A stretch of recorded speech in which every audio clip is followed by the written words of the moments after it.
Okay, this is problem number 1 from part 2, second exam.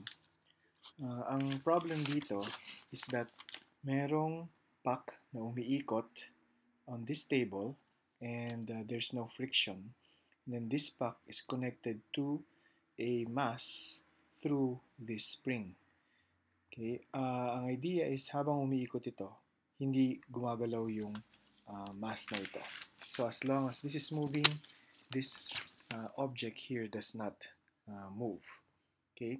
So, ang pinapahanap dito is kung ano yung minimum speed na required para ganun yung mangyari na hindi gumagalaw ito. At pinapahanap din yung corresponding na tension dito sa cord na ito.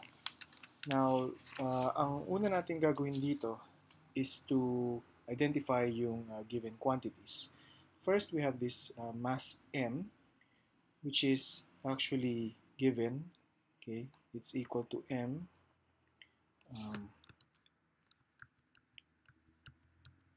Okay, M equals 0.250 kilograms. Okay, at ito namang small m na ito ay equal sa 0.09 kilograms. Now, this radius here, yung radius ng pag-ikot ng puck on the table ay equal naman sa 0.5 meters. So, it's half a meter na distance from this hole papunta dun sa puck. Now, to solve this problem, okay, we use Newton's second law of motion. And for us to be able to use that, gagamit tayo ng identify muna natin yung forces na nag-act on these two objects dito sa mass M, capital M, at sa mass small m. Okay? Ngayon, ano yung mga forces na nag-act dito sa mass capital M? Since it's on the table, ang isang force na nag-act sa kanya is a normal force, and that normal force is directed upward, okay, since it is perpendicular to the table. Of course, ang hindi mawawalang force ay yung weight ng puck. And dahil merong string dito that connects the puck to the other mass, yung string na yan exerts a force on the puck na tatawagin nating tension sub M to signify na ito yung tension galing dito sa mass M, mass capital M na yan. Ngayon, identify naman natin yung forces dito sa small m. Okay, so we have naturally this tension which connects the small m to the capital M. Okay, identify natin, i-symbolize natin yan as T sub M. And then, of course, meron ding weight ng small object na ito. Okay, now since we have two objects, we're going to use two sets of, or we're going to apply Newton's laws on each set or on each of these objects. So meron tayong two sets of equation for this object and another two for this object. So simulan muna natin yung dun sa mass na capital M. So ano yung forces acting along the x-axis? Along the x-axis, makikita natin na ang force lang nag-act ay yung tension. Now, if we assume that the positive x-axis is towards the left or towards the right, okay, and then the positive y-axis ay towards the upward, then yung tension na ito is positive. And since yung net motion ng puck na ito is circular, then yung ilalagay natin dito sa right hand side, okay, I equals sa capital M V squared over R.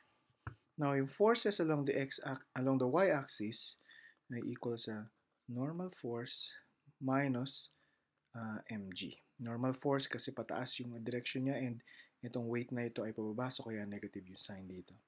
And wala namang motion along the y-axis or walang acceleration, so this will become 0, which gives us n is equal to m times g.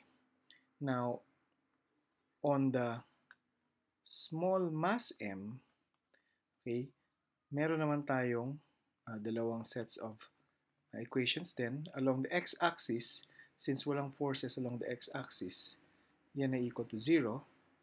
And along the y-axis, okay, ang forces ay yung tension by the string on the small mass m minus yung weight ng small mass m.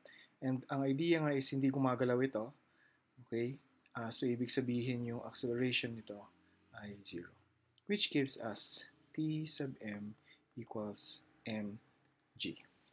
Now, there's a big question that we need to answer. Okay? Ano yung question na yun? Ang question is, kung itong tension na nag-act on this mass capital M ay pareho lang dun sa tension na nag-act on this small object M. And the answer to that question can be found from Newton's third law of motion. Okay?